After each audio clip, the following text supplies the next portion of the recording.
Good evening, ladies and gentlemen, or morning, or whatever it is where you are. Welcome to the Friday edition of the Paranormal Portal. I'm your host, Brent Thomas, and I'm absolutely thrilled you're here with me. Happy Friday.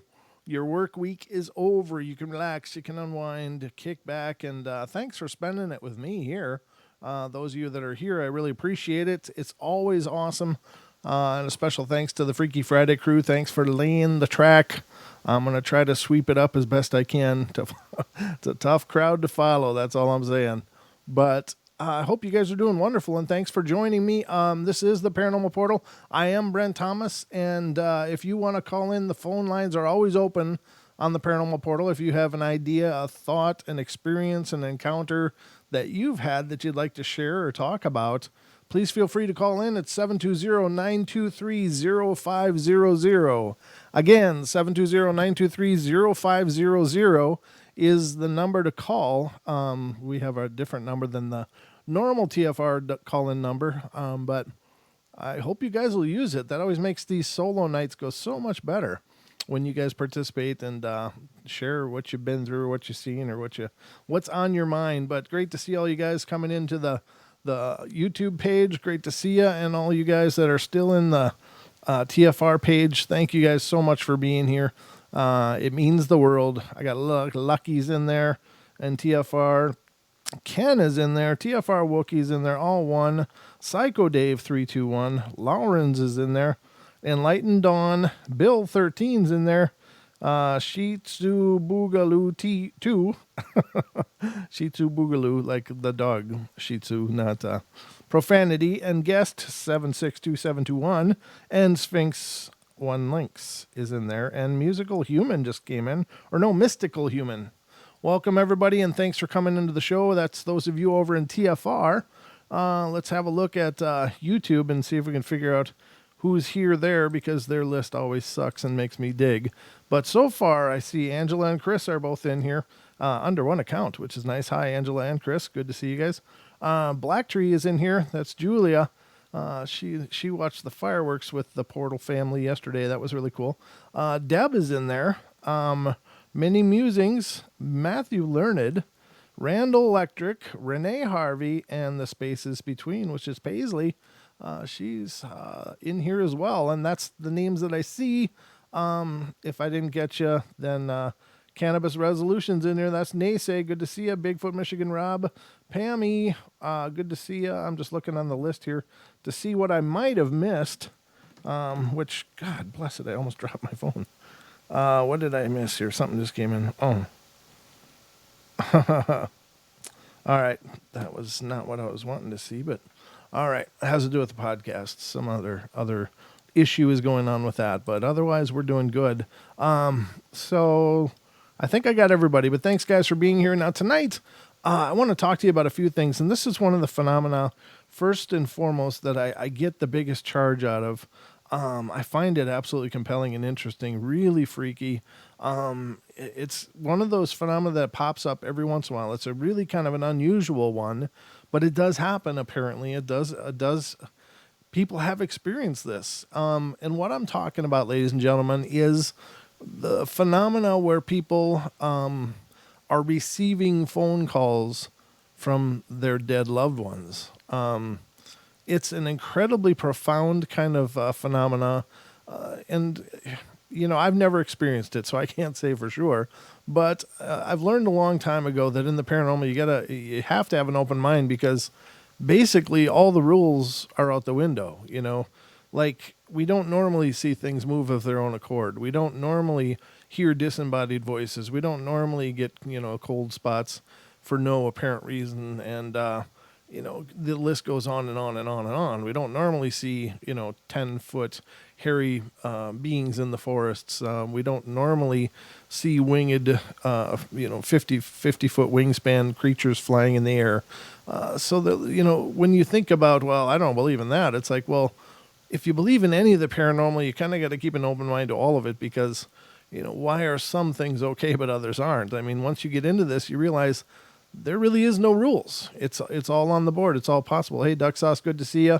Lewis came in. I see that. I'm just trying to keep an eye on this as best I can to give shout-outs where shout-outs are coming. Good to see you, though. Sorry, I got something in my mouth like a cat hair. And no, I don't lick my cat, but he's got that fine hair and it just gets everywhere. Eesh. And I love my cat, but you can't brush that stuff away. It just keeps coming back. So anyway, the phone calls from the dead are certainly an unusual phenomenon. Now, one thing I can tell you with the spirit world, it doesn't seem like a big stretch for them to manipulate electronics. And I don't know if that's by virtue of them being an energy base life form because they've shed their bodies. I don't know how come they can manipulate it so easy, and I don't know how come we can't then, because if we were made of the same stuff on the most basic fundamental level, then why can we not do that? But they can. Perhaps it has something to do with whether or not you have a body. I don't know. I'm just, it's all just ideas. It's all just theories. But whatever the case is, this does happen. It comes up, and it's absolutely, I don't know. I don't. Here's the thing. Usually people have really freaked out responses to it, but I think if you could keep your composure, you might be able to have an incredible experience with someone who's no longer in a body in this realm, but most people just kind of freak out and hang up. And I understand that too, because that's not something that's normally supposed to happen. We're not expecting that kind of interaction with those that we love. But it is very profound, and when it happens, so what can we do? Well, nothing much, but let's go through some of these, and we'll see what you guys think. Again, the phone lines are open, 720-923-0500 if you want to call in. If you have a story of your own that you'd want to submit, you don't feel like coming on the show talking in person, please feel free to email, and that email is paranormalportalradio@gmail.com. That'd be really cool. I see Zombie Bars came in. Good to see you, Zombie Bars. It's Jamie. Hey, Jamie. It's Jamie. Cats are awesome. Yeah, they are. And Chris Guy is in here. Good to see you. So let's get to some of these and see what you guys think. If you're not familiar with this phenomenon, it really, again, it doesn't come up often, but it does come up. It does happen. There are a lot of these stories around, and no, full disclosure, can I verify their authenticity? No. It could just be a whole lot of creative writing for most of these. But what if? What if these stories are indeed accurate? What if people are actually experiencing this? What if of all the stories that I'm about to read you, what if only one of them is true? It still demonstrates an incredible phenomena that defies reality as we know it. It's just something different has happened. And so that's, that to me is if only one of these stories is correct. And at the very least, hell, it's an entertaining thing to talk about. It's an entertaining thing to consider and to, postulate, I guess. I don't know if I'm doing that right or not. But anyway, let's get to some of these stories. The first one is absolutely, just literally a big run-on sentence here. But it says, one of the first reports of a phone call from the dead came in 1969, where a New Jersey rock musician received a ghostly phone message from his grandmother who had died 2 days prior. Now, we don't have any specifics of that. It's not mentioned, at least in this article that I found it, but 1969 apparently is the first time that this was reported. Is it really the first time? Well, no, we don't know. Now, here's the other part of this, ladies and gentlemen. We don't know for sure because most often when people have ghostly things happen, especially in 1969 or prior, most often nobody would ever hear those things because most people would never talk about it. It was a quick way to be labeled a loony or something wrong with you or you've got some screw looses, so most people weren't willing to commit the social suicide to say, hey, guess what happened? I just got a phone call from my dead grandma. That's going to be a quick trip to the loony bin. So most people wouldn't come out and talk about that because, quite honestly, it was better just to keep it quiet. Believe it or not, in this country, it used to be the norm not to talk about problems publicly, which, in our age of the internet is just the opposite. It's now everybody uses their problems as conversation pieces, and people don't seem to care whether somebody knows their business or not. But in those days, people never aired their laundry. They just kept it to themselves or kept it very close private family members. So there may very well have been other instances where this phenomena came up prior to that, but we just would never know about it because it just wasn't discussed. The next one is a report of a telephone call from a ghost occurred in Cheshire in 1977. A young lady received a ghost call from her cousin Shirley, who had died only a short time before. Again, what the hell? This article sucks. It's just these mentions and nothing really of substance. Okay, the next one I think has more. Yeah, those first two really sucked. Sorry about that. This is, let's see, when does this one come from? So, a paranormal investigator received a call to investigate a house. The investigator was surprised that the man on the end of the phone could have found his number, for it was a new cell phone, and the number had not yet been given out at all. Still, the investigator followed up with the phone number the man had given him during their brief conversation. Upon calling the number, the investigator found a woman at the other end of the phone, and she quickly informed the investigator that the name of the man he had asked her about was her husband, who had died a decade previously and was not still alive. Her husband couldn't have made the phone call to the investigator. The investigator decided to call the number back that the man had called him on and received an earful of static, followed by an abrupt termination of the call. This happened 2 times, so the investigator then called the woman back and explained the entire strange story. He was stupefied to find out the old static-filled phone number he had dialed was indeed the woman's and her deceased husband's old telephone number from the house he had died in when it burned down. Wow. Now that's creepy. So he's calling to have himself investigated, apparently. That's creepy. All right, so another one is from 2008. A man from England shared a ghost call story with the media, so he actually reported it. And this ghost story concerned his dead wife contacting him by way of his cell phone. And not only did Frank claim to have received phone calls from the dead, but further claimed that his deceased wife and son also visited with him in his home. Frank's son died of a brain tumor, and his wife's life ceased 3 months later due to a heart attack. The odd story of the ghost phone call began when Frank noticed he had a missed call on his mobile phone, but the cell number never rang. The cell phone never rang. And the call came from his empty home, a place where he no longer wished to visit after his family had passed so tragically. When he entered his home, he immediately recognized the smell of his wife's cigarettes and her perfume. And Frank says she always had a cell phone with her, and they even buried her with it. Not only have they answered strange phone calls, but they have even received text messages that they also believe to be from her. Wow, that's really bizarre. So that's the first bit of pieces and parts, but it's very strange, very, very strange. Let's get to some other ones here. Let's see, how much time do we have? I got to keep an eye on the clock because I got these open. Okay, we got 12 minutes left. Should be plenty of time. No worries. Sorry about that. I got to get back to the right tab here. Okay, so this story happened to my older brother Matt about a year ago, just a few weeks after my eldest brother Jeremy's best friend Joe died of heart trouble. Matt received his telephone call from a person that sounded exactly like Joe. He said something like, "Matt, it's Joe. Is Jeremy home? Something really strange is going on."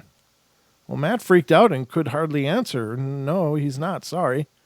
And then the phone hung up and Matt looked at the caller ID and it read, "out of area." So Matt tried *69, but they were unable to trace the call.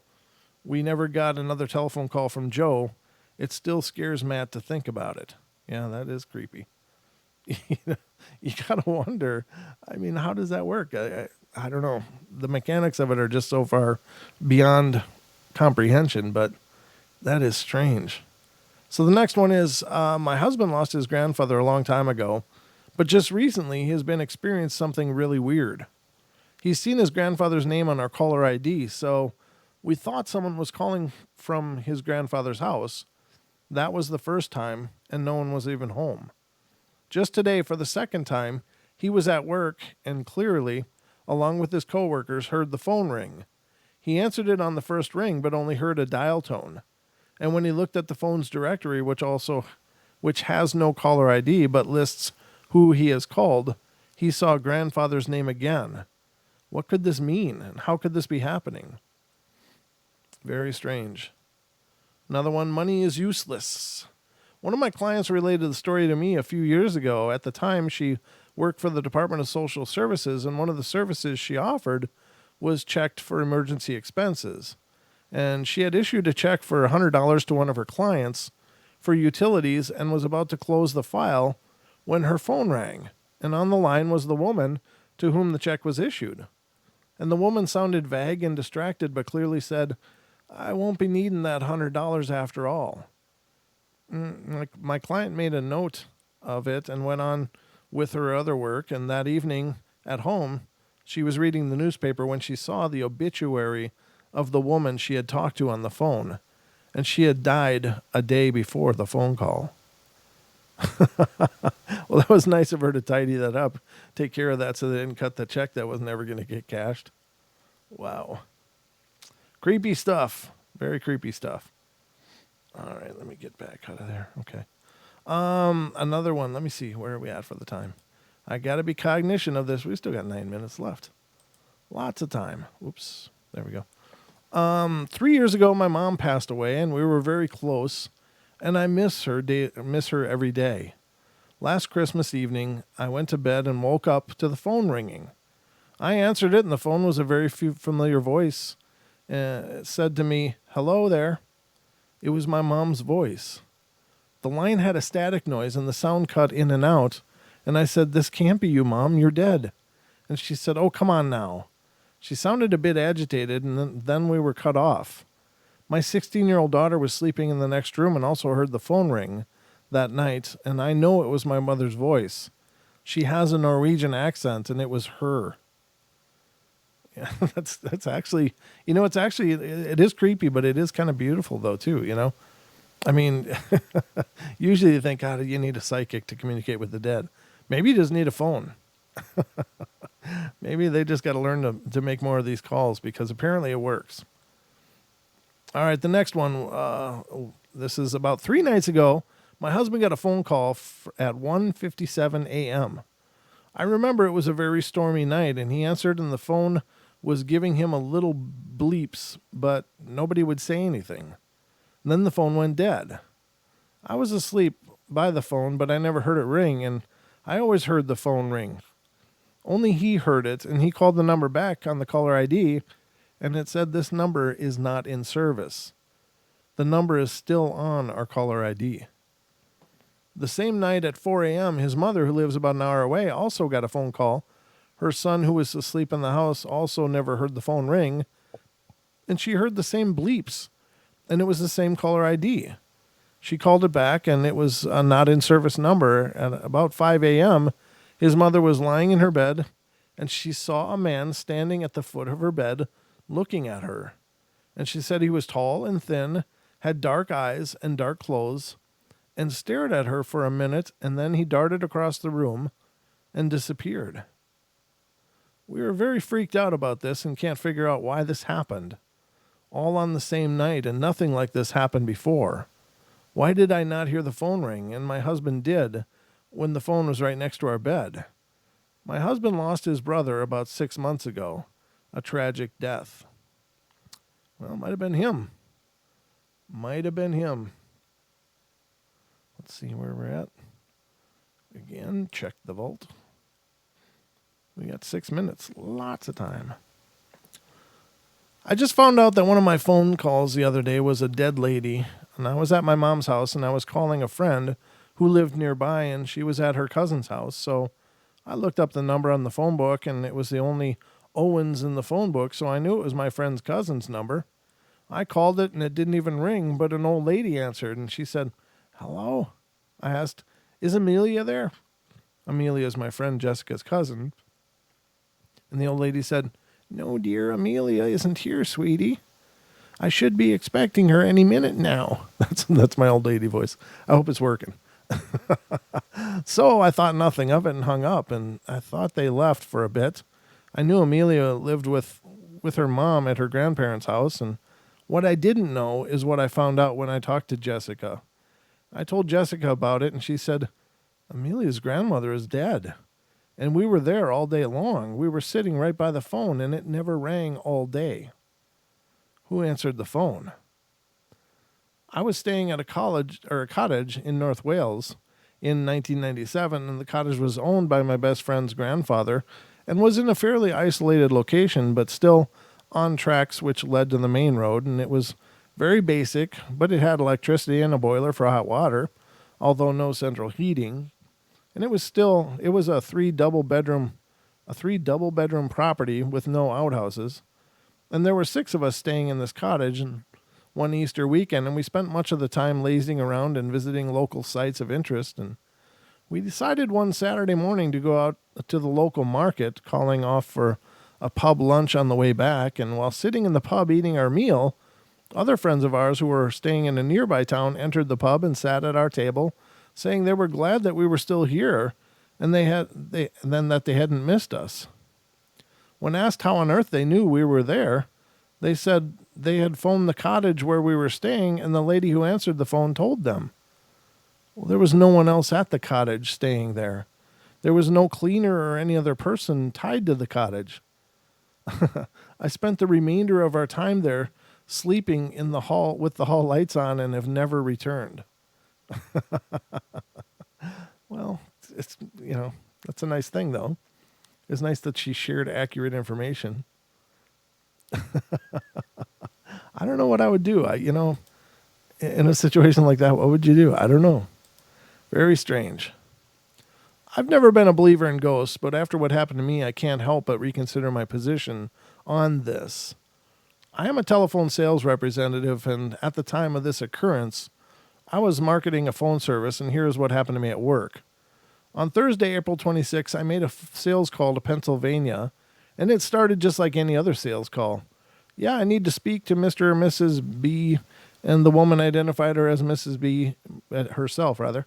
And I continued on with the normal sales call, and she seemed very interested and asked a lot of questions, but when I came to the decision-making part, she quickly stopped me and insisted that I had to talk to her husband. Her objections were the same time every time I attempted to close, and she explained that she had tried to get him to change phone carriers before, but in her words, he is married to AT&T and refused to make any changes. She also quickly pointed out that since his retirement, he spent a great deal of time fishing and was not easy to get in touch with, and it would be best to try early in the morning before he left for his favorite hobby. She also indicated that their long-distance bills were getting out of hand because he made lengthy calls to North Carolina and felt the plan would be beneficial to them. On that note, I decided that perhaps this was worth a callback and told her that I would call her husband the next morning. The next day I made the call, and I'll probably never forget. On the callback, the husband did answer the phone. I introduced myself in the normal fashion, and he explained that I had been talking with his wife the previous day, and she had suggested that I speak to him, and you can imagine the shock and horror when he distraughtly stated to me, "Lady, I don't know who you were talking to, but my wife died, and I am not in any mood to speak to anyone." And with that, he quickly hung up the phone. Well, there is that. How'd you like that? Yeah. I mean, having a lengthy conversation, and to find out that whole conversation, you were talking to somebody that was no longer in a body. They are literally physically challenged. And I'm not making light of people that are physically challenged, but it just sounds funny in my head. So I got a microphone and you get to hear it. That's the way my head works, ladies and gentlemen.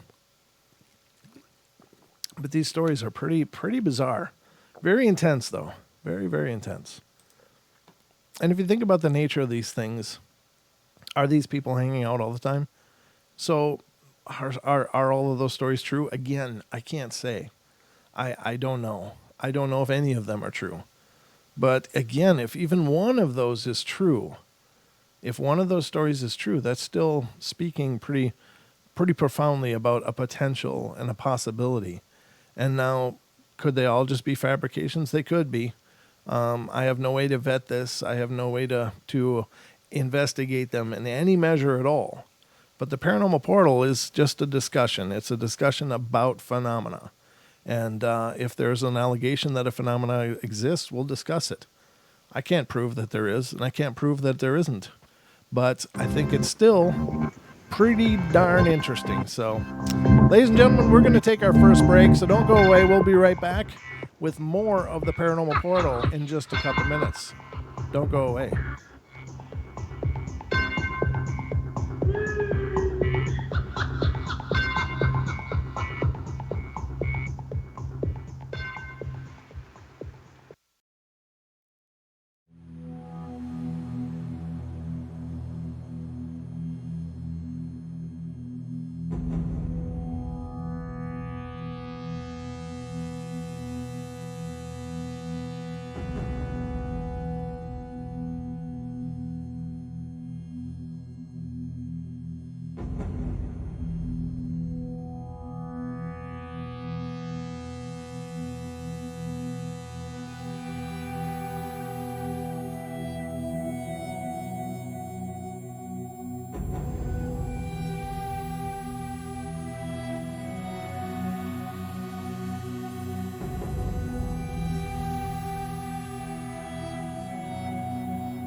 Welcome back, ladies and gentlemen. We are back from the break, and the balls are still rolling here. The portal is still in operation, and hope you're enjoying it so far. I hope you enjoyed those stories of ghost calls.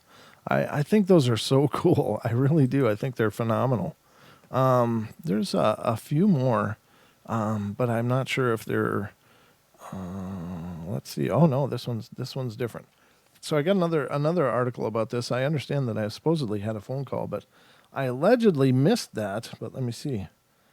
Oh, it was Aussie Tiger. Your grandmother passed away. Aussie Tiger, our hearts go out to you, brother. I lost my grandmother just very recently too. I'm sorry to hear that. I hope you're okay. Sending you guys lots of love and hope you're all right. It's tough to say goodbye, but then again, I'm sure she'll still be around you. I'm sure that our loved ones do remain in our world and in our lives. I think they do. So, but for what it's worth, I'm really sorry. It's a real tough thing.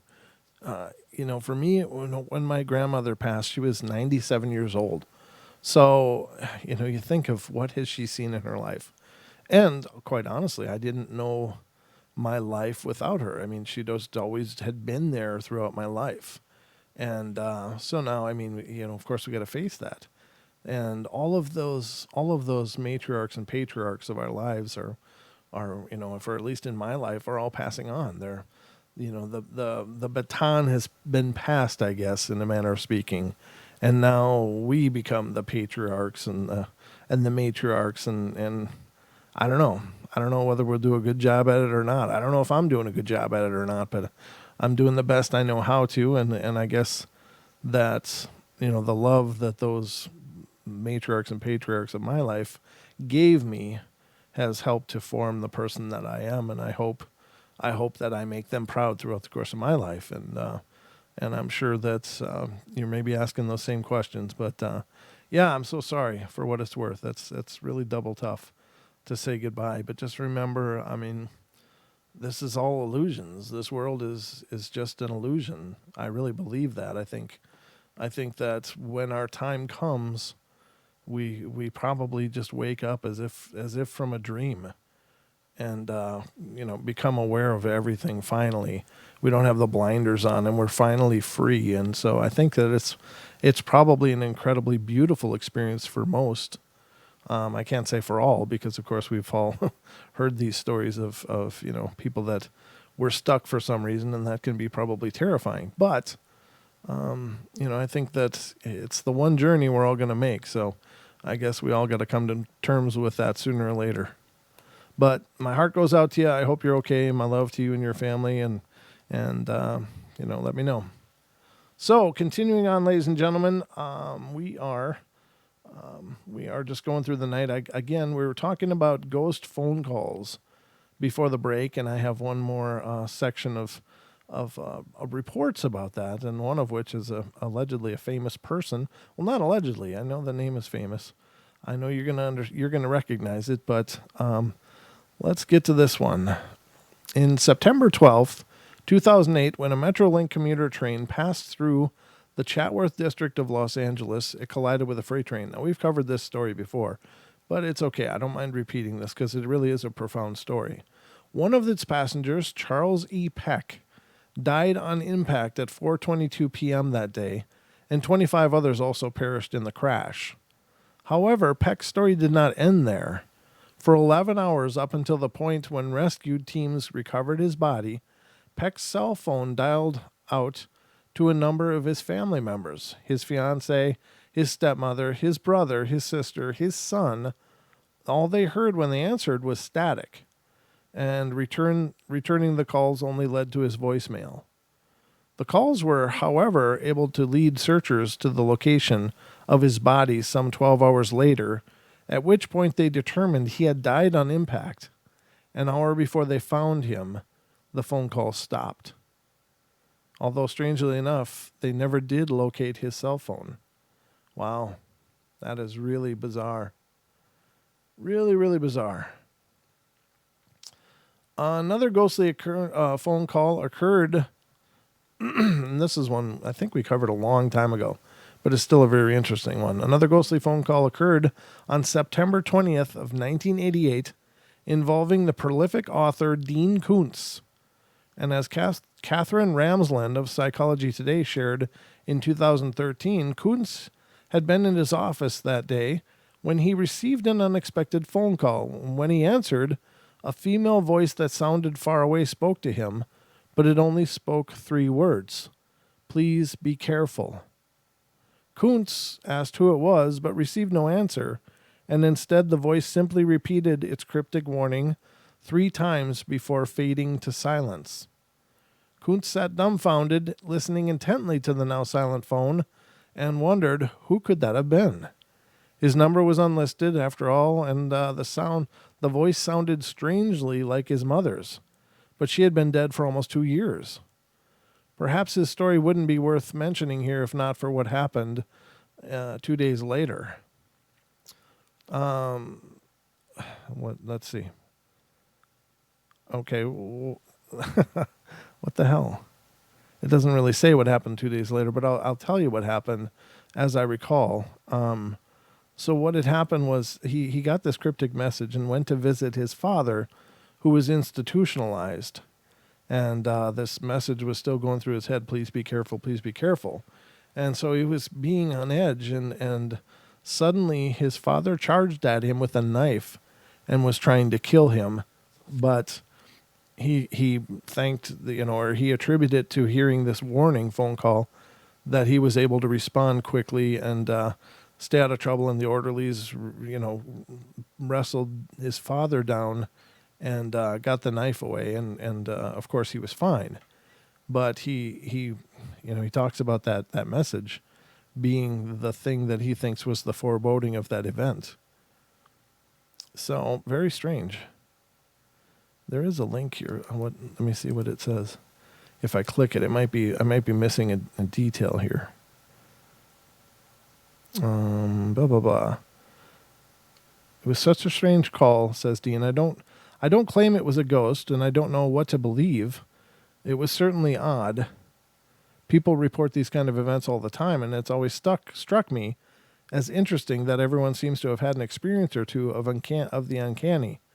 Sometimes I believe that call was from my mom, and sometimes it was a very strange, serendipitous wrong number. And I think you always have to keep some skepticism about things like this, but it's comforting to think that there may be a realm where the personality survives. 2 days after this call, Dean went to visit his father at a facility where he lived, and the staff was dealing with Ray's behavioral problems, and they had asked Dean to come over to talk with him, and Ray had punched another resident, a man in a walker, and the nurses were worried, and Dean was unaware that Ray had used some of his small allowance to go buy a yellow-handed fishing knife and had honed it to razor sharpness, oiled the hinge to make it open like a switchblade. And when Dean came to the room, Ray moved fast. He grabbed the knife from a drawer, and Dean had to try to wrestle it away from him, and he just managed to avoid being slashed. There were many witnesses to this altercation, and one of them called the police, and finally Dean got the knife without incident and carried it out into the hall just as police arrived. They drew their guns and ordered him to drop the knife. Dean was startled. He said, "It's not me you want.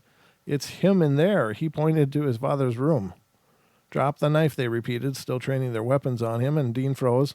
All of a sudden he recalls, "I realized that they were going to shoot me if I didn't drop the knife.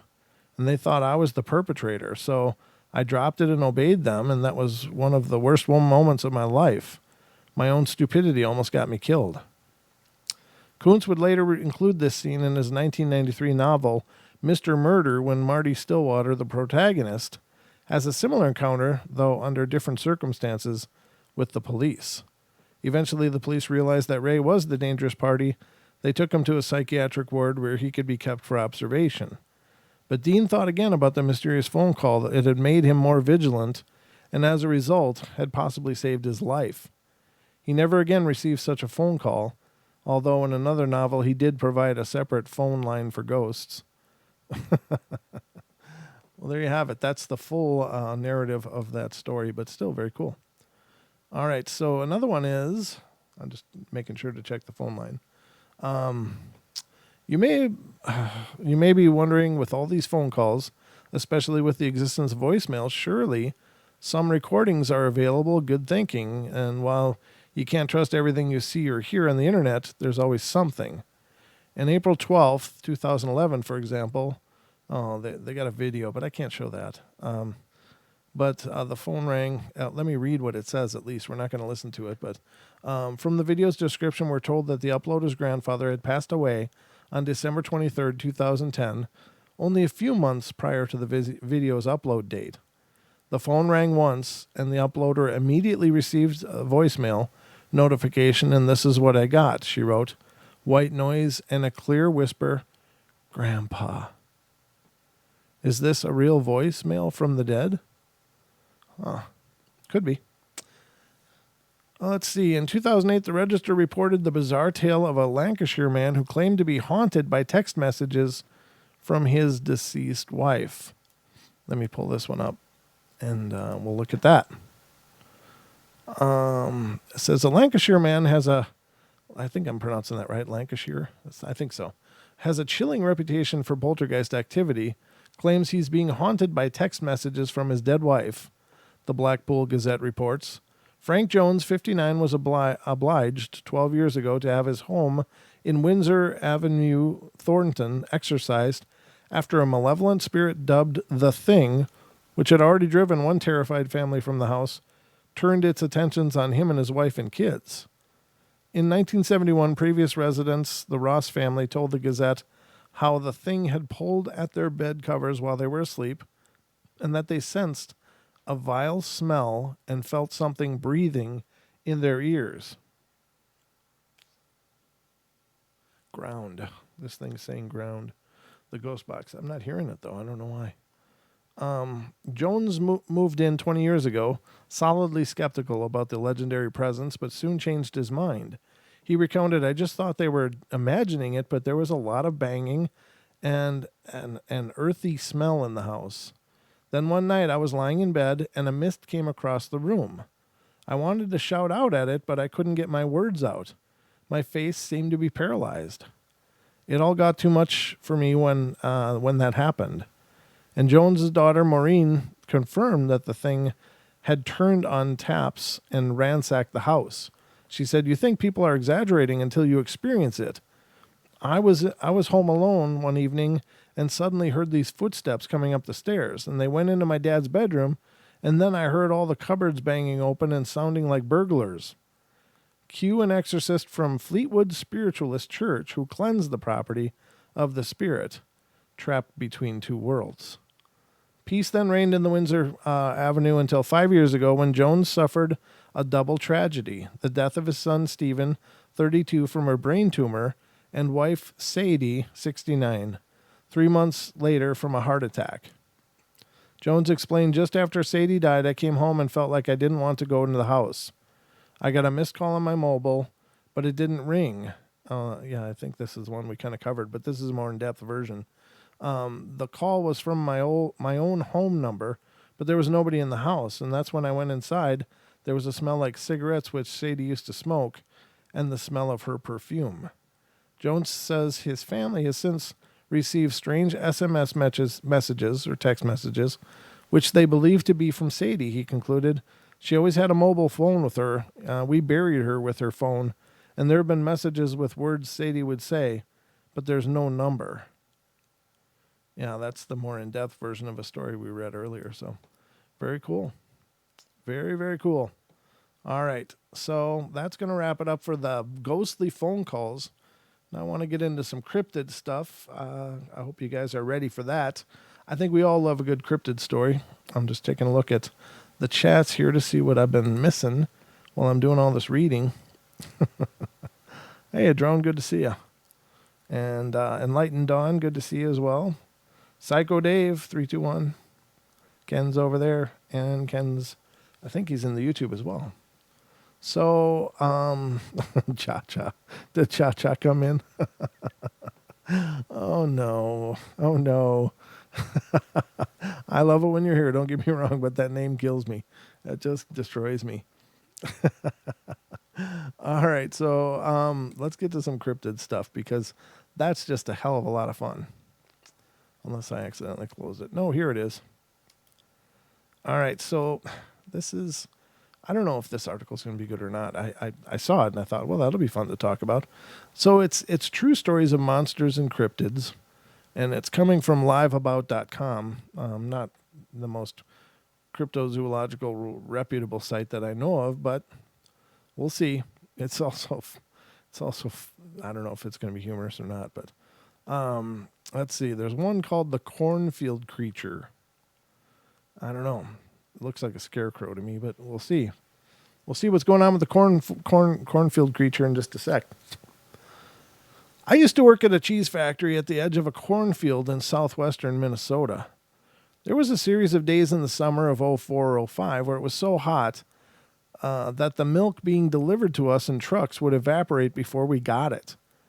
It made work easy. The dearth of milk denied us any actual labor, but management wouldn't let us not come to work, so we would show up and mess around all shift. I was working nights at the time, and it was 2 or 3 a.m., and I was out on the loading dock watching bats fly around the floodlights because I like being out in the cool night air, and the corn was about as high as my shoulder, so about 5 foot 10 inches. It was pretty tall. And as I was watching the bats, I looked down at the edge of the cornfield, and something was moving there. It was the size of a small child, very, very skinny, pale, with something that looked like a head of straight black hair. It moved in sort of a jerky gait, like someone dancing the robot badly. It moved in chunks, legs, then hips, then torso, shoulders, neck, and finally head. It was looking back into the cornfield, at least I felt like it was. I felt prickly all over. I didn't know what it was.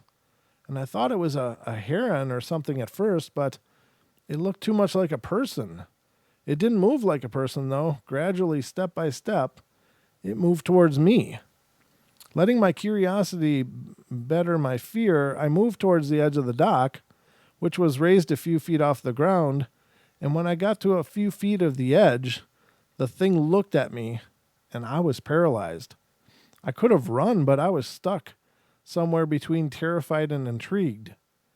It moved its face, still pointed at me. It ratcheted its body in that disconcerted, jerky movement towards the cornfield and went into it. I tried to watch where the field moved as it passed, but the corn remained perfectly still. I noticed that all the crickets were silent, and after a few minutes, nothing happened, and I stood out there for an hour, but it never came back. I never saw it again. See that? Now that's the part of the paranormal that really, really creeps me out is that, it's one thing to think, okay, there are these, 7, 8, 9, 10 foot tall, hairy, ape-like beings. There are dogmen. There might be rakes. There's these different things, but there might be gnomes. There might be, how many things are out there that we just don't know. I mean, if you just think, okay, it's Bigfoot and maybe a dogman or two, all right, you can cope with that because, you've got something huge out there. Normally, we believe they're in the deep woods. Sometimes they're seen around residential areas, but not really commonly. So, largely we believe that that's out there. That's an out there problem. And if you don't want to deal with that, just stay here. But then you hear about things like this. It's like the size of a small child, walking weirdly, and just creepy, and they could be anywhere. They could be anywhere. Made no noise as it walked. Didn't move any of the corn as it walked, but everything went dead silent when it was around. So you know that whatever it was. Here's the thing. Here's the thing about when things get silent, and this is the part that really kind of weirds me out about it, is that I understand if larger things go quiet, like maybe cats and dogs and things like that, because you think of them as having a pretty developed sense of awareness for their environment. They know where they are. They know what's around, and if they get quiet, that means they're nervous about something or at least hesitant. But when things like crickets go quiet, how the hell do crickets know? How do they know to shut up when something really funky is going to happen? Now, I have on just very few occasions experienced when the forest goes quiet. And it happened one time just a few years ago. And it is about the creepiest damn feeling ever. Everything goes quiet. Tree frogs, crickets, any night birds, everything just goes dead quiet. And and I think it was Duke that said it, when it seems like even the forest holds its breath. It's like, how the hell do bugs know when something like that is around? They shouldn't have that kind of awareness. They just kind of do what bugs do. They just are these little utilitarian things that just do the bug stuff that they do. But they also seem to be able to sense when that really powerful energy is around of something being wrong. And that to me is incredibly profound. It can happen when there's a large predator intent on a kill. It doesn't always have to be paranormal. When it happened to me, I guess I assumed there was probably, a mountain lion close to the home that I was at, or a grizzly. I didn't necessarily think it was cryptid or paranormal, but it was dead quiet, not a sound.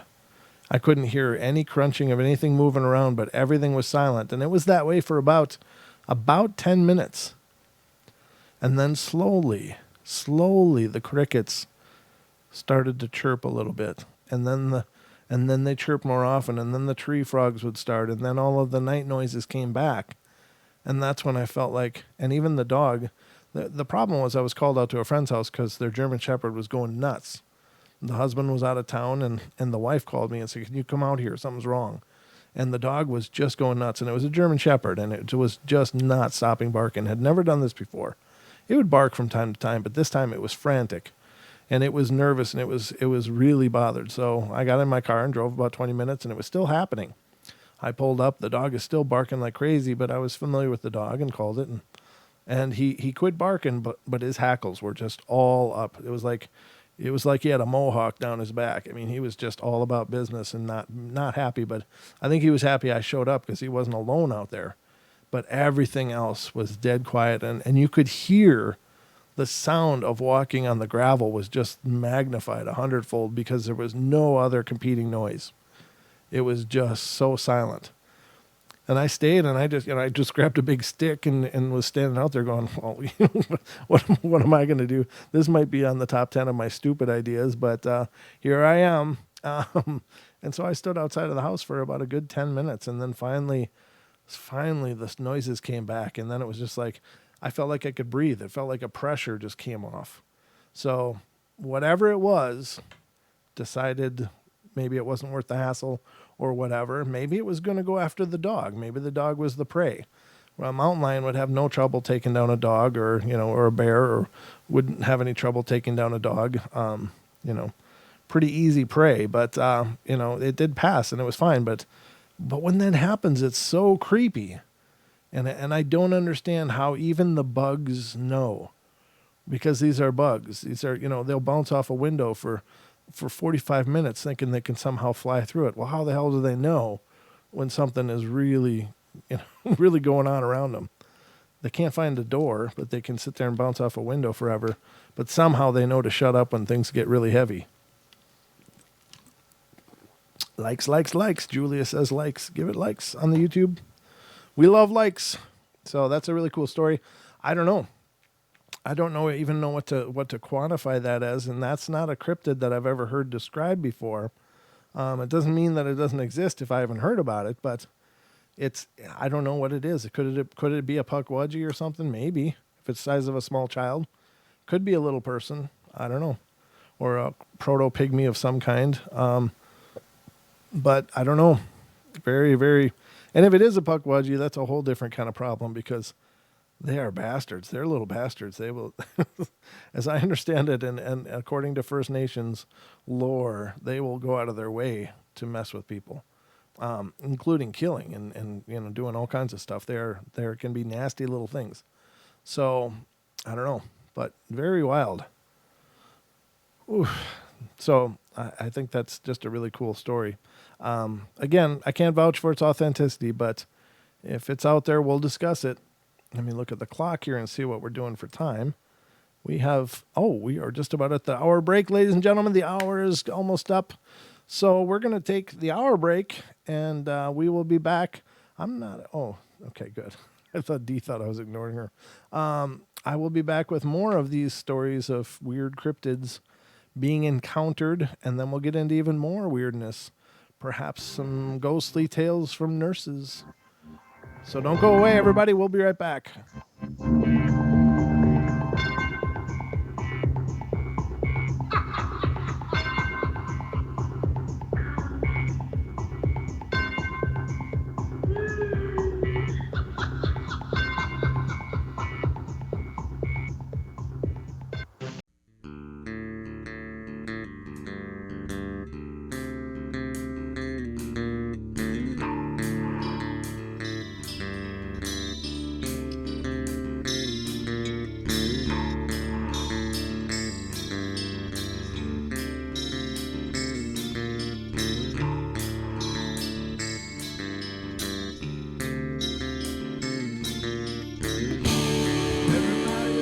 Play their games.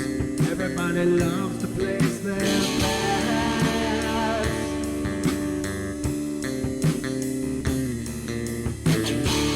They don't understand the price I paid. They don't care to comprehend.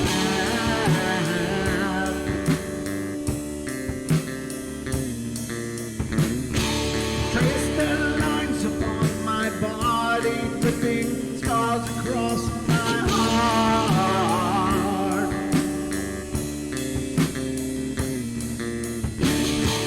Raging anger pours inside me, and their lies keep falling apart.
With my silence, I am not a stupid boy.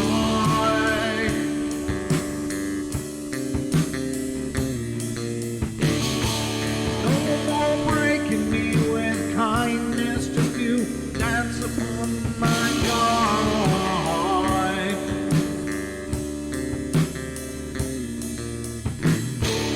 Leading me with empty promise, you're just another fucking mess.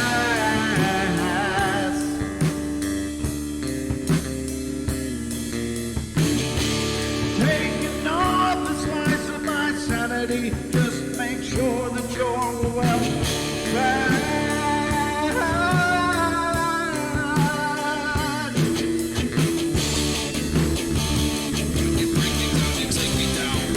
I'm not wrong yet. I'm not broken yet. I'm not broken yet. I'm not broken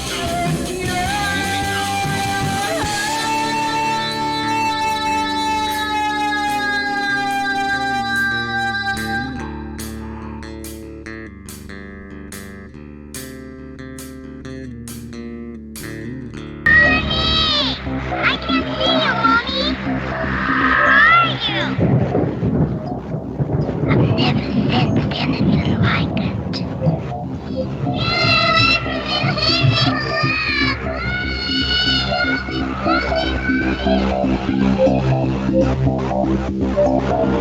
Carol Ann is not like those she's with. They're attracted to the one thing about her that is different from themselves. Her life force. It is very strong. It gives off its own illumination. It is a light that implies life and memory of love and home and earthly pleasures. Something they desperately desire, but can't have anymore. Right now, she's the closest thing to that. Poltergeists are usually associated with an individual. Hauntings seem to be connected with an area. A house, usually. Poltergeist disturbances are of fairly short duration, perhaps a couple of months. Hauntings can go on for years.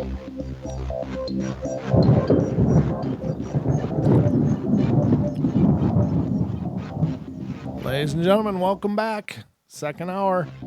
Hour number 2 here on the portal.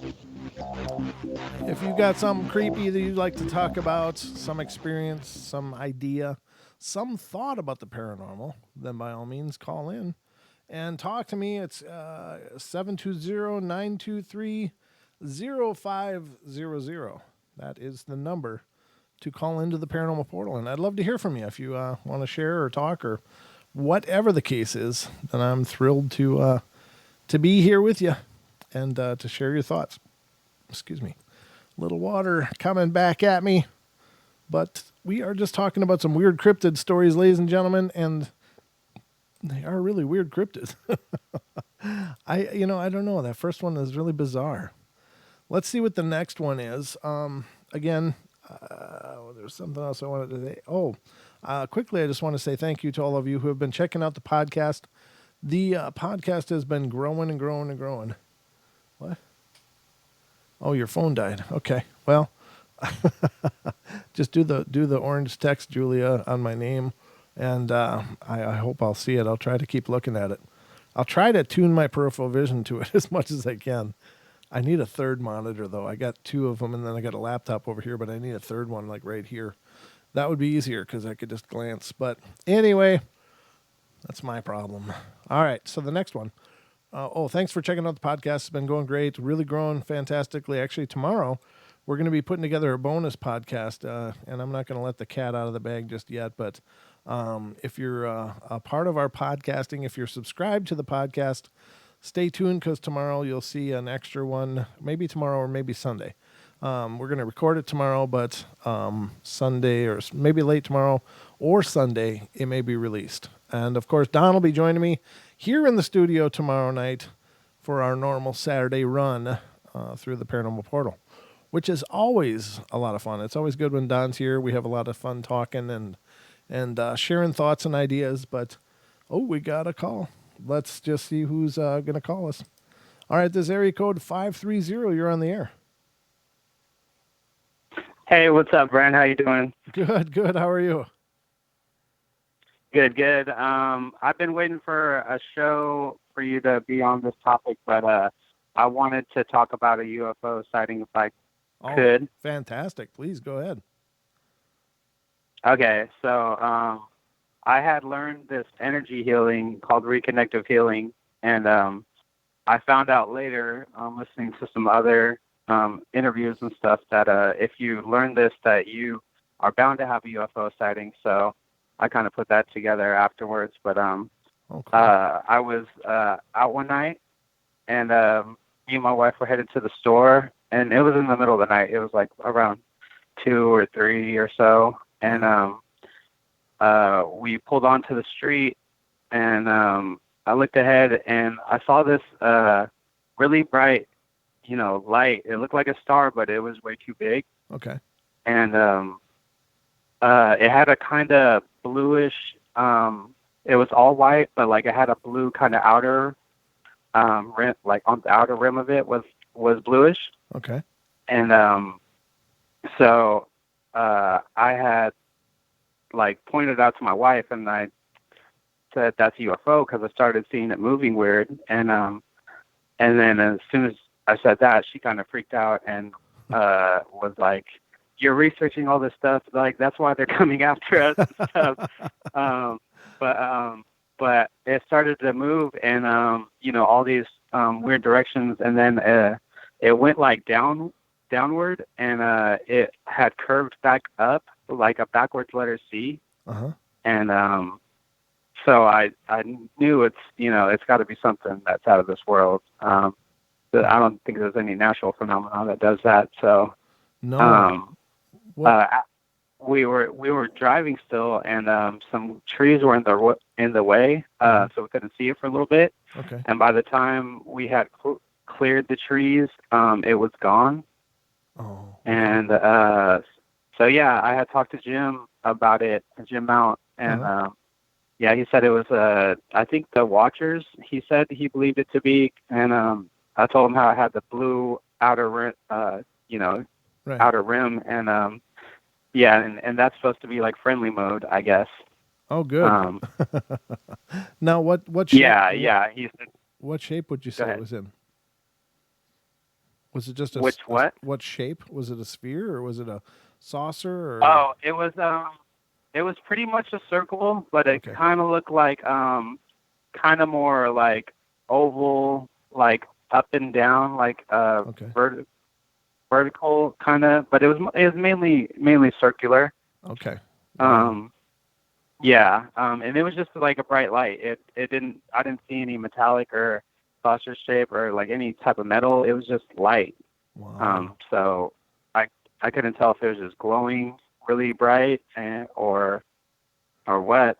But yeah, I didn't see any metal or anything, but it was definitely like a moving object, I would say, or a light. Yeah. Yeah. That's a sphere then. How big would you say it is, or it was, in terms of as far away as it was? What do you think?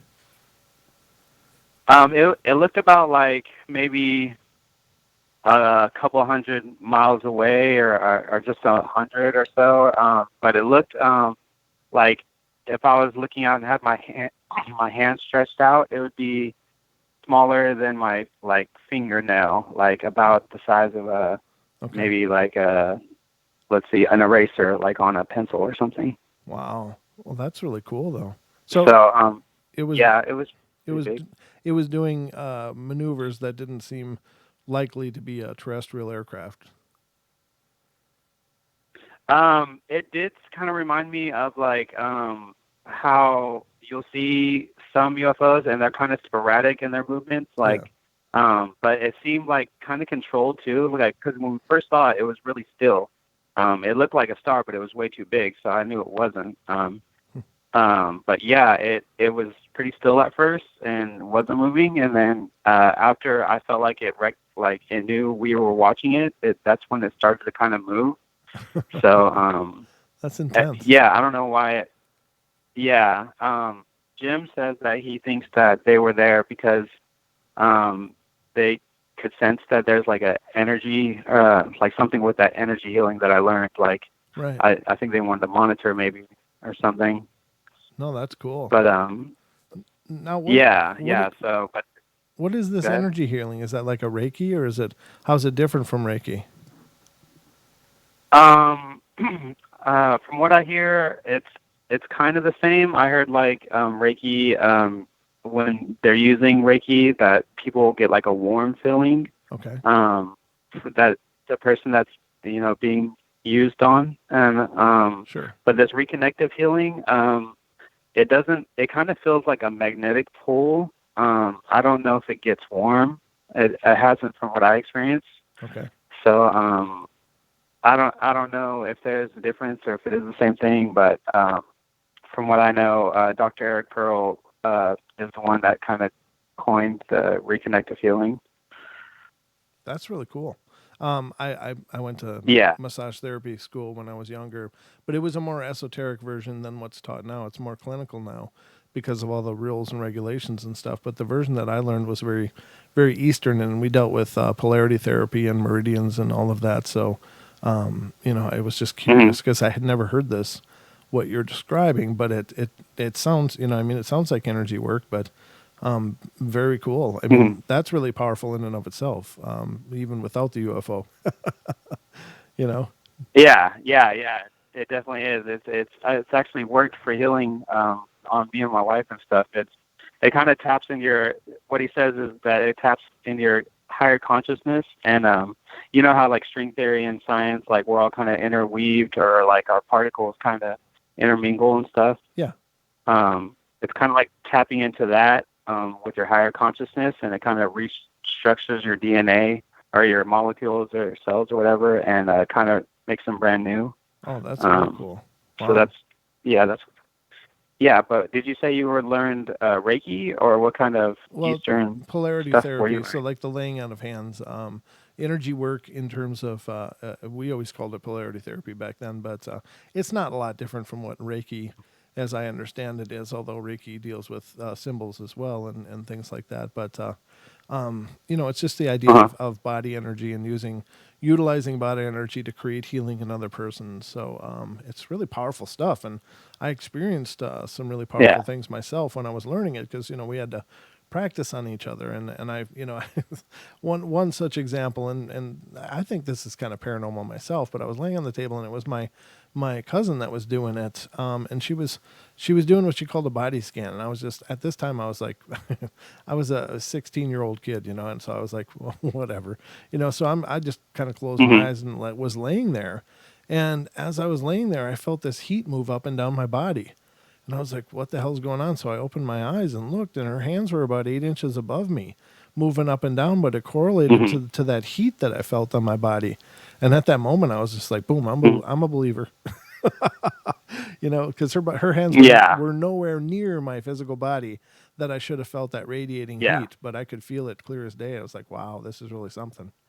Oh yeah.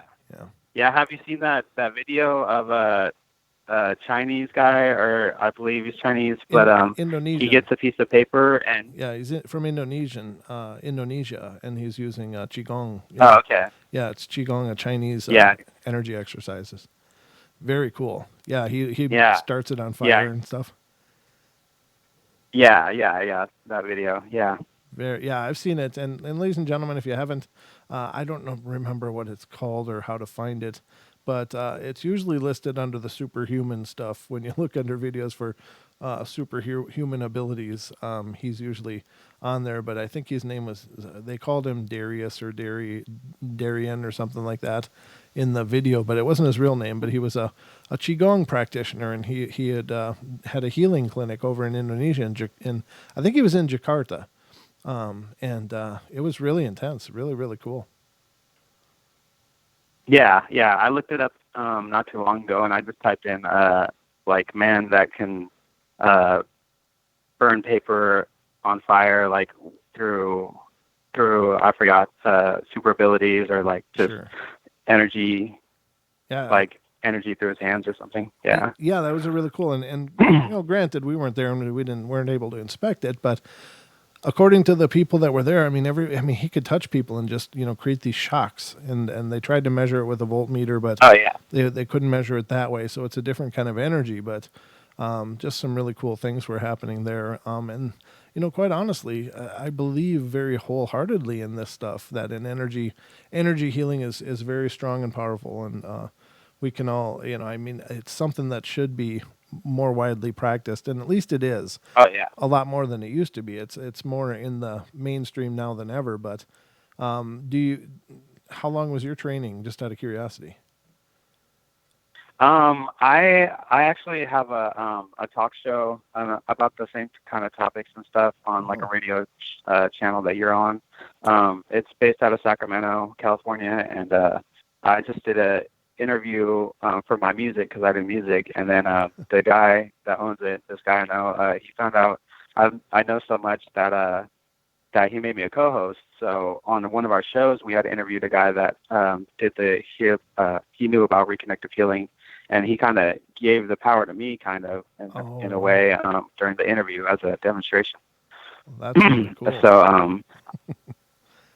yeah, What? I just read the book that talks about it, and I haven't taken the official class that Dr. Okay. Eric Pearl does. It costs like $300 online, but I read this book and I just kind of practiced it myself. So I don't know. I haven't been fully trained on it, but Well, I can still get it to work. Yeah, that's really cool. Now, what show is it? Why don't you go ahead and plug that and let our listeners know what show you're Oh talking about? yeah. Yeah, it used. I think if you type it online, for on your web address, the URL is thirdeye-radio-network.com, and that's THIRD instead of the number three and then RD. So thirdeye-radio-network.com. It could also have been changed. I'm not sure because I know on YouTube, the name changed to Theory of a Blind Man because the founder he's blind, but Oh, he yeah. runs it still. I don't know how he does it, but yeah, it might have been changed to Theory of a Blind Man. So I would just Google that too, just in case. Oh, very cool. Well, that's wonderful, man. Yeah, I really appreciate you on not only sharing your UFO experience, but sharing your insights on this energy healing because I think it's very very powerful stuff, and I think there's a lot of things that we are capable of doing that we don't even understand yet. So I think that that's probably yeah, some of the first steps into us making that evolutionary leap. for sure. I think that on my journey, finding out the truth in the world and stuff, one of the biggest, my biggest goals is to find out like everything we're capable of as humans. Hmm. Like what can we do that, and find out our super like abilities that's hidden, Right. that most people don't know about. So yeah, that's one of my main goals in this journey. Well, I mean, if you look at a lot of Eastern practices and stuff, stories of monks levitating is not unusual in a lot of Eastern cultures. That's Right. kind of just part of Yeah. life as they understand it. And now for our Western sensibilities, it sounds like wow, there's one every born every minute. The typical P.T. Barnum thing. But Mm. what if it's not? What if we really are capable of such things? And while we mock it, they're just leaps and bounds ahead of us on that development. Oh yeah, yeah. Like the monks can control their temperature and Hmm. like freezing weather, and yeah, they have all these abilities that you would think a superhero would have and stuff. Right. Yeah. So Exactly. And we I are. I think Go ahead. I was gonna say I think we should learn from them. Right. Yeah. Right. I mean, clearly, the Western way of doing things is not the only way. Thank God, because and I'm Yeah. not putting down our culture or our people. We're amazing.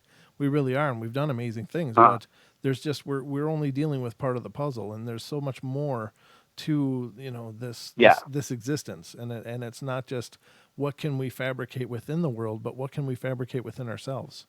And I think that that's a journey that a lot of people are just starting to take, and I think that that's really exciting. Yeah, yeah, definitely. Yeah, I'm glad we had to talk about this and maybe inspire some people to look into this and who knows, like with our mass consciousness, maybe we'll all be able to tap into it easier if we all start trying it more, or Right. maybe we could all like manifest a lot of stuff too. So Well, that's interesting because as you were saying that, I think a lot about things like this, like about shared experiences and stuff. And I mhm. think that the reality as we understand it is a shared agreement of sorts, where all of our paradigms are kind of colliding into each other, and we kind of end up with this thing we call reality. And it's some of what I believe Mhm. is what I believe. It's some of what you believe. It's some of what our listeners believe, and it's some of what people that have never heard of us believe. But if the more that we raise consciousness, then the more people that believe things are possible, maybe that primes the reality to allow it to be so. You know what I mean? Like there's a tipping Right. point to that if enough people invest energetically in things like this, maybe we will see these superhuman things that we've only fantasized Yeah, and about. yeah, and maybe we could distort reality a little bit, and Yeah. who knows, like if we could change the color of the sky or something, like or change clouds, like I Yeah. don't know, like Exactly. if we all believe a certain way, then maybe we could have an effect, on what we all believe in if we did it in big numbers. Right. Yeah. Because it's just energy follows intention. So if we all believe in our heart of hearts that things are possible, then they become possible. It's just the way that things work in this, in the way reality is manifest. In my opinion, and that gets a little deep. And I'm sorry for those of you that just tuned in for ghost stories and stuff, but this is all a part of the big picture. And of course, the paranormal fits in this as well, because I've often said the paranormal is not where things went sideways or where things got goofy and screwed up. It's the breadcrumbs teaching us that there's a whole lot more out there. Yeah, yeah, and you do a good job on your show, Brent. I really like listening, and I love how you go through stories and stuff. I'm really interested in people's personal experiences, so I really appreciate the work you do. Oh, thank you, brother, and thank you so much for calling in and being a part of the show. It was absolutely great to meet you and have a chance to talk with you as well. Yeah, yeah, definitely. I called before for Deborah to get a reading and stuff, so I stay in touch with her too. So. Oh, fantastic. Well, thanks again for calling. But And yeah, I'll be calling in. call in whenever you want. The phones are always there. Okay. All right. Good All night. right. Thank you, Brent. Okay. Good night now. All right. We got another call, and this is an anonymous caller. Welcome to the show, anonymous caller. Hello. Hello? Hi. How are you? Hi. Oh, my goodness. We just had an earthquake here in California Oh, no. right now. Another one? Oh. Yeah, we had one earlier this week that was 6.4 in the desert. Is that close to And you? I live about, this is Ruthie. How are you? Oh, hey, Ruthie. Is that close to you? Hi. I'm just a little nervous. Was Yeah, I'm sitting outside in my garden listening to your show, and all of a sudden I start feeling like I'm on a wave, Oh. and it's still shaking. Oh, God. I know. I was listening to the, I know I'm gonna chatter kind of fast because I'm a little nervous. Okay, go ahead. It feels like it's still going on. God. I'm going to pull it up. Crazy. Now. Yeah, go Yeah, ahead. we're still rolling. Anyway, I was listening to the guest that just hung up, Yeah. and it's interesting. Talking about healing, I do Reiki, and I do another type of healing also. Okay. So it doesn't really have a name, but my dog does something very interesting. Oh, cool. And I was going to talk to Deb about it and see what she thought, and maybe even Diane. When I first got him, he was scared to death because he's a rescue. Oh, okay. But as he started to relax and let me care for him and brush him, I would massage him, Okay. and he would heat up in the area that I was touching to where it felt like he had a heating pad under his skin. Ooh. And he still does that. He will heat the area where I'm touching, and I do a lot of therapy on animals. So I don't know if it's me doing it or if it's him, but I've never had an animal heat up its own body and project like healing under the skin. I would say it's So probably if any of your it's probably a resonance between the two of you. I mean, it's just perhaps. I mean, they always say that you can tell the healing is happening when you feel the heat. So if you're feeling the heat, yes, and then what you're doing is healing. it's really working, huh? Yeah, I would say so. I mean, I don't just intuitively, I don't feel like it's just your dog creating that. I think it's probably a resonance of your energy and the dog's energy really doing some really powerful things. Uh-huh. I never thought of that, but you know what? It sounds right. Actually, it's kind of good to hear. Yay! So he's right here next to me, and he didn't even wake up until like we were rocking for like about 5 or 6 seconds. Then he stood up and he looked at me. I said, "It's okay, honey. Mother Earth is just shaking." So I think he's back to sleep. But yeah, we do this healing like every day. I massage him every day. Wow, And that is we really go cool. through this healing session. Yeah. Now, do you notice that heat anywhere else when you're massaging anyone else? I mean, whether it's your hubby or whomever. When I was practicing at a place, I noticed that I would get more energy in myself as far as being energetic. Me too. And yeah, my hands always got warm. Not too warm, but they would heat up because of the blood circulation. Uh-huh. And when I do the Reiki, yes, that happens. You do get warm. So when I do energy work, I get incredibly sweaty. Like I feel like I'm in a sauna. So I know what you're talking about with the heat. And I just think it's just that process. But It doesn't seem to be the case so much for the people that I'm working on, whether it's, anyone that's, doing energy work or massage work on. They don't seem to feel that overwhelming heat like I do, but I do. It's just miserable. And I don't mean that in a bad way. It's just like, you're just sitting there sweating. Like, I know what you mean. yeah. So I, I don't do it as much as I used to, but when I do it, it's just that overwhelming heat. So I think that's incredibly profound that you're experiencing that. And of course, quite honestly, your dog has probably less, emotional blocks to their energy, as opposed to a person, because we create blockages to our energy with our stress, with our, our modern life. I thought, Yeah. yeah, So that's true. So I'm thinking that's probably why you're feeling it so pronounced. Are you shaking again? I was trying to feel if we were. Oh. No, I think we're done for now. Okay. Do you want to hold the line? Okay, I'll talk to you soon, Brad. Okay, my dear. Thanks for calling in. I can talk. Okay, we'll talk to you soon. Okay, Thank you. Bye-bye. All right, everybody. We're going to go to our last break, and we'll be right back. Don't go away.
gentlemen, the last half hour of our show is upon us. It's been flying by, but I hope you're having a good time. Thank you to all of you who are tuning in on YouTube to check it out.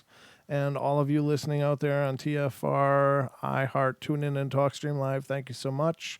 Again, check out the Paranormal Portal podcast everywhere you can find podcasts. It's on Pandora, it's on iHeart, it's on iTunes, it's on Stitcher, it's on Spotify. Wherever you find podcasts, you can find the Paranormal Portal podcast. And if you're enjoying the show, then you'll hear a lot of new episodes that were created just for the podcast experience. So it's another 3 times per week podcasts are released. And so outside of our 7 days a week here on YouTube and 2 times a week on TFR Live, which is Friday and Saturday nights. And if you're new to the show, if you happen to be catching us for the first time on YouTube, the reason we do those breaks is because when we're attached to the network, and that's tfrlive.com, they have to run commercial breaks. It's internet radio and there's commercials. And so I don't want to rebroadcast those on YouTube for obvious reasons. So I created those video segments to play on our YouTube audience at the same time as the network ads are going on. And it's just because you guys don't want to sit and look at one picture and you sure don't want to hear the other ads. I'm, not even authorized to replay them. So that's why I did that. So I know some people are like, why do you keep playing those little videos? But that's why, because we're attached to a network as well, and we have to take breaks when the network takes breaks. So that's just in a nutshell what's going on. But make sure after the show you stick around, because Paisley Wild will be coming up right following us tonight. And she does a great job talking about all things pagan and esoteric, and she talks about oracles, she talks about crystals. She does a great job, and just a wonderful person, a personal friend of mine. And so her show will be coming up following us here on tonight's lineup of tfrlive.com. So after the show, if you're finding us on YouTube and you want to check out Paisley's show, head over to tfrlive.com and you can listen live and join the chat room over there. It's tfrlive.com/chat. You can get involved in the show that way as she does her show. But great shows, and she follows us both Friday and Saturday nights on our network nights. So, but her show is called The Spaces Between. So that'll be coming up next on tfrlive.com. So check it out. And if you like TFR Live and you look at all the listings, you too could become a member over there and get commercial-free access to all of the archives. And there's just thousands and thousands of shows, and a whole host of many, many different shows dealing with many, many different topics, everything from flat earth to esoteric healing and twin flames and things like Beyond the Veil, which is Chris and Cherie, the owners of the network. They have an amazing show called Beyond the Veil, and where they talk about a lot of things dealing with the Matrix and all of the truth of reality that we are immersed in. So definitely check it out. But if you want to become a member, head over to tfrlive.com/paranormal portal, and on the right-hand side, you will see a sign up there, and you can get access to not only all of the Portal archives since the beginning, and it's been a hell of a journey. There's several hundred episodes of the Portal that are on there, recorded for their posterity, but every other host that has shows on TFR, you can get access to them and download them in commercial-free segments to take wherever you want to go. So some great options there for you guys, but that's, I think, my laundry list for right now. So let's continue with our show tonight. We have another caller here, and let's get to it. And this is area code 406. I think I know who this is. Hello? Howdy, howdy, paranormal people. How you doing, Mr. Duke? Welcome to the show, brother. Hey, buddy. Good to be on the show again, and hey to everybody in chat. Lots of people in there tonight having a fun time. Oh, good. As usual on the Paranormal Portal, it's always a blast. Yeah, we've got an amazing community, that's for sure, man. So what's on your mind tonight, brother? Oh, yeah. Well, being that I can't really talk about on this subject on my show very much because it doesn't really dovetail all that often, and I haven't really worked my way up to doing a show on it yet. Okay. Let's talk about tulpas. Tulpas? And you can help me explain them. What makes you think I know what a Because you'd tulpa be is? surprised how much you actually know a lot about this subject without even realizing it. Okay. Now, a tulpa is one of those things that's convenient to know about when you're wondering about cryptids. Mm-hmm. Because some cryptids like Bigfoot seem like they're around areas all the time, and then other cryptids sort of appear and disappear. And where do they go in the meantime? Mm. And are these things actually physical? Right. And if they are physical, where are they going in the meantime? Mm-hmm. And if they're physical, are they even really actually alive? Or are they something that's taking a physical form for a while and then dropping the physical form and disappearing again? Ooh. Well, let's start out with physics. You know about this, Brent. Direct observation on an experiment will make it change. Yes. Yep. And you want to quote an example of that? Well, the slit experiment, of course, where they were using electrons of light and sometimes they behaved as particles and sometimes as waves. When they were not observed, they behaved as both. But when they were observed, the results went exactly along with the expectation of the researchers. So there was a direct correlation to what they expected to see. And this has been repeated over and over and over again. It wasn't just one time. Right. Yeah. Yeah, exactly. So at this point, it's pretty much accepted science. If you're observing these little quantum fluctuations, your direct observation can make them change. Mm-hmm. This is the whole basis of the idea of high magic and manifesting thought forms into reality. I think it was the Babylon working that Crowley called it, where they were working on it for months. They're trying to manifest a live human being. And apparently other high magicians claim to have achieved this at some point. This whole thing gets back to an Indian concept. You've probably heard of things like a mandala. Mm-hmm. Mantra, mudra, and mandala. These are all sort of the same thing. It's a shape or a diagram or a sound that will trigger specific things to happen. And again, this is all a magical concept, but we're talking about essentially the same thing. There's some way that the human mind, your observation of the universe can interact with it independent of anything mechanical you have just by observing it. So therefore, if you figure out how to do this mechanically and you get better at doing it, you should be able to achieve more fine-tuned and better results. And, that's the whole idea behind all that stuff, that somebody at some point in the past has, already figured all that out. So which come first, the chicken or the egg? That's what a tulpa is all about, really. It's people are seeing these weird cryptids, like let's say the rake. People are seeing the rake, and they all start talking about the rake. So everybody starts thinking about the rake. And some people are afraid of the rake.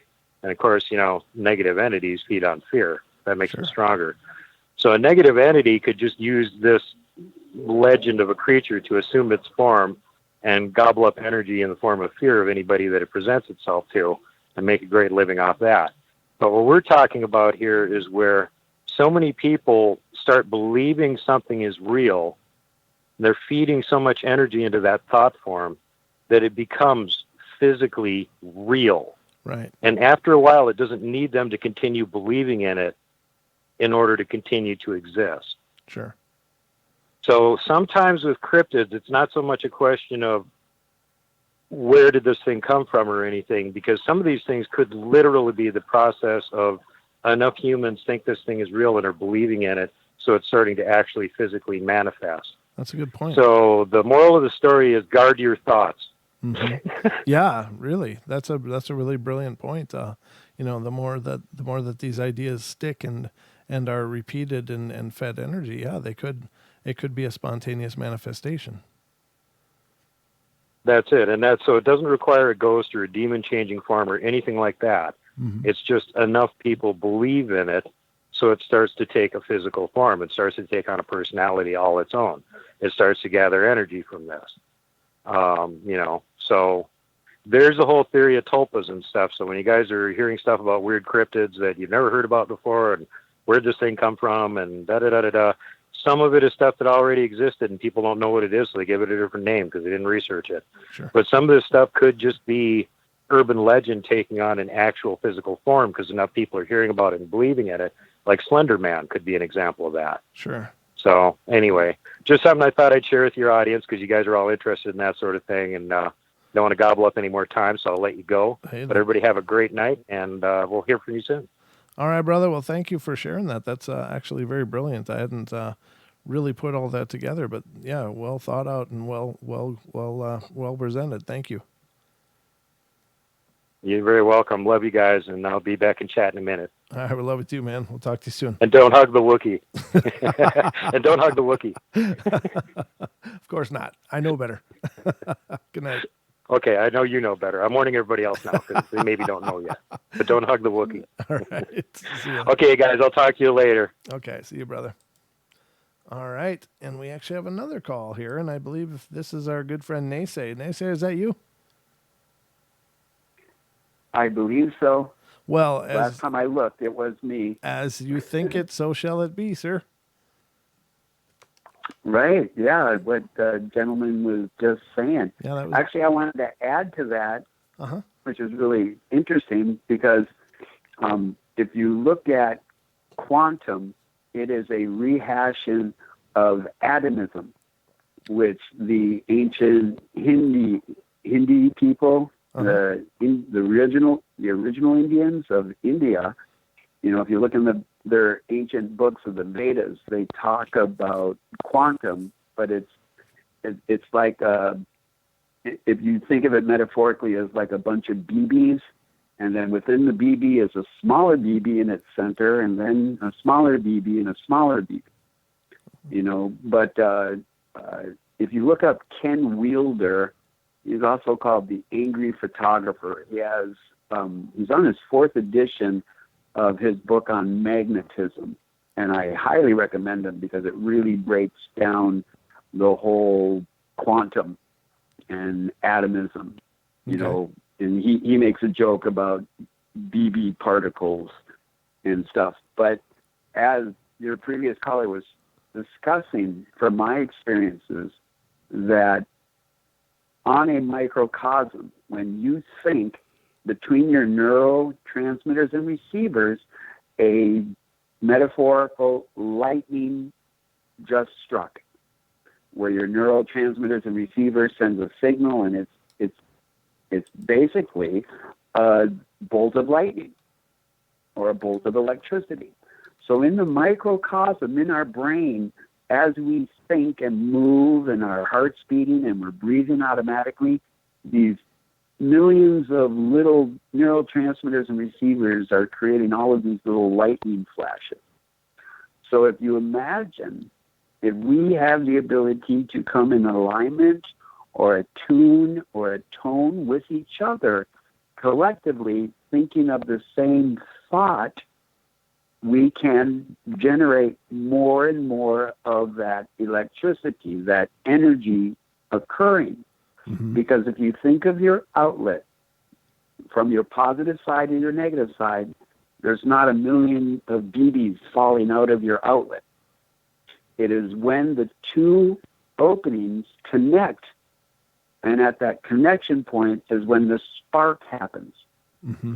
That spark is the bang, the big bang. It's the same kind of spark that occurs when the sperm meets the egg and they connect. Okay. The big spark. We all come from the big bang. We all can produce the big bang. And so if collectively, if we could get past all of our differences and remember all of our similarities to become in atonement or attunement or in alignment with each other, mm-hmm. the incredible things that we can create are unlimited. Yes. Very true. And I do believe that because what is occurring right now with the correlation of the Earth and the Sun and our Moon and Nibiru that I keep talking about, or Wormwood, or Planet X, or Red Dragon, or Blue Kachina, or many different names and different ancient people's words. The Anishinaabe call it the seventh fire prophecy, that because of its electromagnetic input and output, it is affecting our entire solar system. And that electromagnetic change is also affecting our brain being able to become in alignment with each other. And that is what I believe the reason of why there is so much distraction going on right now by the powers that should not be, because if they keep our thoughts every which way but loose, then we are not allowed to align with each other. We are not allowed to come unity, community, come. Mm-hmm. Very true. Wow.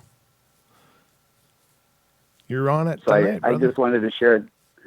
I just wanted to share that, and no offense to no one out there, I would hug the Wookiee if it was a loving Wookiee. If it was a fearing Wookiee, yeah, I'm not interested. But how can you tell? That's what I'm saying. Mm-hmm. You don't want to guess that one wrong.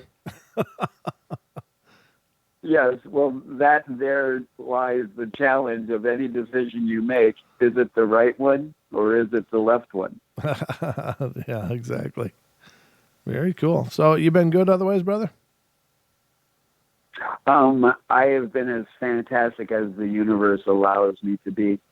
Well, that's pretty good, I hope. That's good. I haven't had absolutely. Haven't had a chance to call you lately, but I'll have to give you a holler and catch up as soon as possible. Oh, that's okay. I can still feel the love, my brother. Well, that's good because I'm always sending it. You know that. But yeah, apparently a 7.1 earthquake just happened in Southern California, and that might have been what was going on when our caller called in. Wow. Oh, that's right. And that's what I wanted to share with Orange and Ruthie. If you take the time difference between the last earthquake and today's earthquake, cut it in half, and put on a 20% buffer minutes on both sides, then at that hour from now, look and see if we're going to get another aftermath or the aftershocks. Yeah. Dang, I just lost the word. Aftershock. Aftershock. Thank you, sir. And if you look at the Ring of Fire, watch what's going to occur on the opposite side of the Ring of Fire on the full moon if it doesn't happen in California again. Oh, okay. Yeah, the Pacific Ring of Fire and I do getting active. And I do believe that we're going to be seeing the volcano on the Big Island making some rolling and noises again. Oh, you think so? Okay. Well, just send our prayers. But what do I know? I don't know. Well, what do any of us know? But I think that's very interesting, and I hope everybody's okay. And please be careful, those of you that are there. Be safe. We don't want this to get ugly. Right, and Orange and Ruthie, I apologize, but my UFO is not currently working right now, and so the Nibiru is messing up with the magnetic. Yeah, it's a little complicated, so I'm not going to get into it. That's all kinds of quantum mechanics that I'm not prepared to understand at this point in my life. Right, the flux capacitor and yeah, and getting my van to 88 miles is kind of rough. That would be tough, yeah, especially depending on the van. But well, it's great to hear from you, brother. As always, you take care of yourself, and thank you so much for being a part of the show. You bet. Thanks for being the miracle you are. Well, I'm doing my best. Thank you, brother. We'll talk to you soon. And that was some amazing call-ins tonight, ladies and gentlemen. I love it when you guys call in. I say it every time, but I mean it every time. It's always just the highlights of my night. Doing these 2-hour shows is wonderful. I love doing them, but when I'm doing them in a vacuum, it's like I miss that connection. So when you guys reach out and get in touch with me, it just makes me all warm and fuzzy. So another cryptid story here is a forest cryptid. It says, my strange story took place on the 26th of September, 2009. My church was on a retreat in Indiana in a forest. A place we stayed at was a small building in the center of the forest. And we decided that evening to go out and play in the forest with the children. So we came up with a game to play, and it was like police. The kids were the police, and we would pick an adult to be the hostage. So when we began the game, we had to find the adult hiding in the forest in the middle of the night. I can't see how this game went wrong. So we start going around the back of the building, and we spotted a tall figure, and it had to be at least 6 feet tall. And it was running towards the trees where there was a small open area with tall grass that goes up to your knees. And it ran with arms at its side, but it stopped at the ridge of the tall grass as if to wait for us to get closer. We chased after it thinking it was the adult, and when we were finally a few yards away, it dove into the grass and started to crawl away very fast. Almost snake-like, rather. We got weirded out, but stood there staring at it, and when it got across the tall grass, it began to climb a tree, and it looked somewhat like a deformed cat-like animal when it was climbing. And then a few moments later, a kid yelled, "I see him," and was pointing in an opposite direction. We saw a similar figure running a couple of yards away, so we chased it, but it vanished behind a tree. Turns out a few minutes later, we found the adult hiding in the parking lot in front of the building the whole time. So who knows what we saw that night in the forest, but at least 15 kids saw the thing with me, so I know I'm not crazy. So here's the thing. Those are absolutely Sasquatch behaviors. The getting down and people talk about them basically crawling, not on hands and knees, but on toes and hands, but flat with the ground.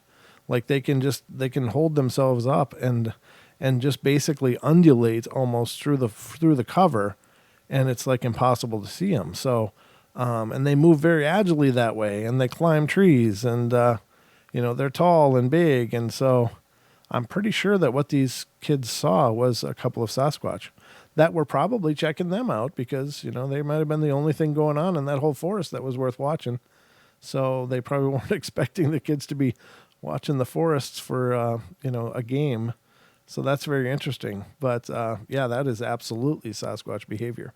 So very powerful. What do we got? 3 minutes? 3 minutes. I don't know what I can do here. Yeah, I can do this one. I was driving in Broadkill Road in Broadkill Beach, Delaware around dusk in July 2007. This road borders a swamp area. Standing at the side of the road by the swamp, my daughter and I saw a creature like we've never seen before. It stood about 2.5 to 3 feet tall with long legs, a tan body, a flat, almost puggish face, and a long tail. And it had small ears and looked to be about 30 pounds. My other daughter and her friend also saw this same animal the year before at around the same area, except it was night and it ran in front of their car. I asked the lady who owned the Broadkill Beach store about it, and she said she had seen it once when she was dirt bike riding with her dad in that area years before, and before her and her dad had no idea what it was, even though she was raised around Broadkill. She said we were lucky to have spotted it, as very few people have seen it. We went to the Prime Hook Reserve, and this is what the swampy area is called, museum, and they had no idea what it could be. And I'm wondering if anyone else has seen it and what the heck it is. I have no idea. Very strange, though. Very strange, but I think, ladies and gentlemen, we're down to the 2-minute mark, which means we're just about out of our portal time for tonight, so I hope you guys have enjoyed it. Good to see you, Doc. I just see Doc Kayak stopped in. I think he already left. Doc is, of course, an old friend of the show, and we miss him terribly, but he's out exploring life, so he's not tethered to an internet connection currently, but if you listen to this, Doc, just know we love you and hope everything's going wonderful.